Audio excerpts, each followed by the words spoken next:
સમાચાર સવારમાં તમારું સ્વાગત છે। આજના તાજા અને મુખ્ય સમાચાર જાણીએ તે પહેલા ચેનલને સબસ્ક્રાઇબ કરી લો। અમદાવાદ ઉત્સવના રંગમાં રંગાયું। આજથી આંતરરાષ્ટ્રીય પતંગ મહોત્સવનો પ્રારંભ। આજથી સાબરમતી રિવરફ્રન્ટ ખાતે આંતરરાષ્ટ્રીય પતંગ મહોત્સવનો પ્રારંભ થશે। 14 જાન્યુઆરી સુધી સાબરમતી રિવરફ્રન્ટ વલ્લભ સદન ખાતે યોજાનારા આ પતંગ મહોત્સવમાં 55 દેશના 153 આંતરરાષ્ટ્રીય પતંગબાજો, 12 રાજ્યના 68 રાષ્ટ્રીય પતંગબાજો, ગુજરાતના 23 શહેરના 855 પતંગબાજોએ ભાગ લીધો છે। આ પતંગ મહોત્સવમાં પતંગબાજો વિવિધ પ્રકારના પતંગો આકાશમાં ઉડાવીને આકર્ષણ જમાવશે। વિદેશ મોકલવાના કૌભાંડ મામલે ખુલાસો। અમદાવાદમાં ઓફિસ ભાડે રાખીને બોગસ સર્ટિફિકેટ તેમજ પ્રમાણપત્રોના આધારે વિદેશમાં મોકલવાના કૌભાંડ મામલે સીઆઈડી ક્રાઇમે ખુલાસો કર્યો છે। આરોપી કાળીદાસ પટેલ અને તરુણકાંત પટેલે ઇમિગ્રેશન કન્સલ્ટન્સી તરીકે અધિકૃત પરવાનગી મેળવી ન હતી। વિજય 4 રસ્તા પાસે આઉટસોર્સ ઇન્ડિયા નામની ફર્મ બનાવી ખોટી પરમિટ વિઝા અપાવી લાખો રૂપિયાની ઠગાઈ કરતા હોવાનું સામે આવ્યું છે। આવા કબૂતરબાજો સામે કેવી કાર્યવાહી થવી જોઈએ?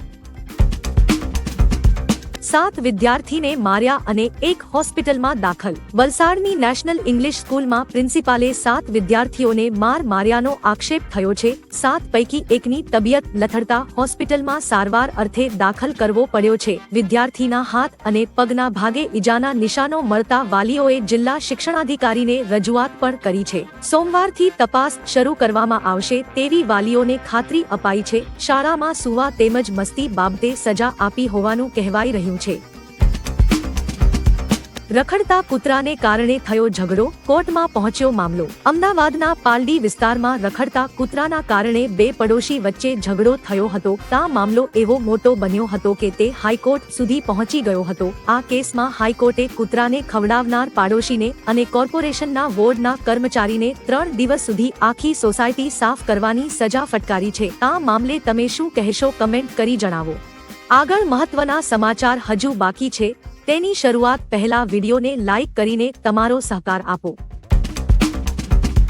એસીબીની સફળ ટ્રેપ, મહિલા હેડ કોન્સ્ટેબલ રૂપિયા 2000ની લાંચ લેતા રંગેહાથ ઝડપાયા। મળતી માહિતી અનુસાર છોટાઉદેપુર મહિલા પોલીસ મથકમાં પતિ પત્નીના ઝઘડાનો કેસ આવ્યો હતો। આ કેસમાં પતિને છોડવા માટે મહિલા હેડ કોન્સ્ટેબલ અરુણાબેન કરશનભાઈ રાઠવાએ રૂપિયા 10,000ની લાંચની માંગણી કરી હતી, જેમાં રક્ષક બાદ રૂપિયા 5,000નો ભાવ નક્કી થયો હતો, જે પૈકીના રૂપિયા 2,000 ગત 4 જાન્યુઆરીના રોજ ચૂકવ્યા હતા।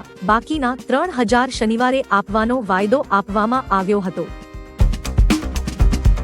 ગુજરાતી યુવાન બન્યો અમેરિકા ટીમનો કેપ્ટન। આઈસીસીએ તાજેતરમાં T20 વર્લ્ડ કપનું શેડ્યુલ જાહેર કર્યું છે। જૂનમાં યોજાનાર વર્લ્ડ કપમાં કુલ 55 મેચ રમાશે, ત્યારે અમેરિકન ક્રિકેટ ટીમના કેપ્ટન તરીકે મૂળ ગુજરાતના યુવા ખેલાડી મોનાંક પટેલની પસંદગી કરાઈ છે। વર્લ્ડ કપ વેસ્ટ ઇન્ડીઝ અને યુએઈના કુલ 9 સ્ટેડિયમમાં આયોજિત કરાઈ છે। રસપ્રદ વાત એ છે કે મોનાંક પટેલ ગુજરાત માટે પણ રમી ચૂક્યો છે। તેણે આણંદથી ક્રિકેટ કારકિર્દીની શરૂઆત કરી હતી।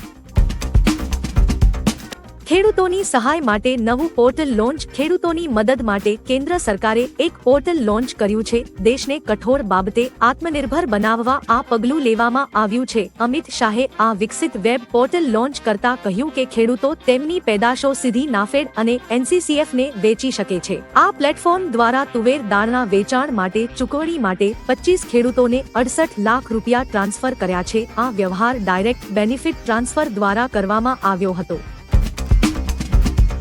વિકસિત ભારત સંકલ્પ યાત્રાનું સ્વાગત। અમદાવાદના જમાલપુર ખાડિયા વિસ્તારમાં વિકસિત ભારત સંકલ્પ યાત્રાનું ભવ્ય સ્વાગત કરવામાં આવ્યું છે। વિકસિત ભારત સંકલ્પ યાત્રા આજે અમદાવાદના જમાલપુર વિસ્તારમાં પહોંચી હતી, ત્યારે કાર્યક્રમમાં ઉપસ્થિતિ મહાનુભાવોના હસ્તે પ્રધાનમંત્રી જન આરોગ્ય યોજના, પ્રધાનમંત્રી માતૃવંદના યોજના અને પૂરક પોષણ યોજના સહિત વિવિધ યોજનાના લાભાર્થીઓને વિવિધ યોજનાના લાભોનું વિતરણ કરવામાં આવ્યું હતું।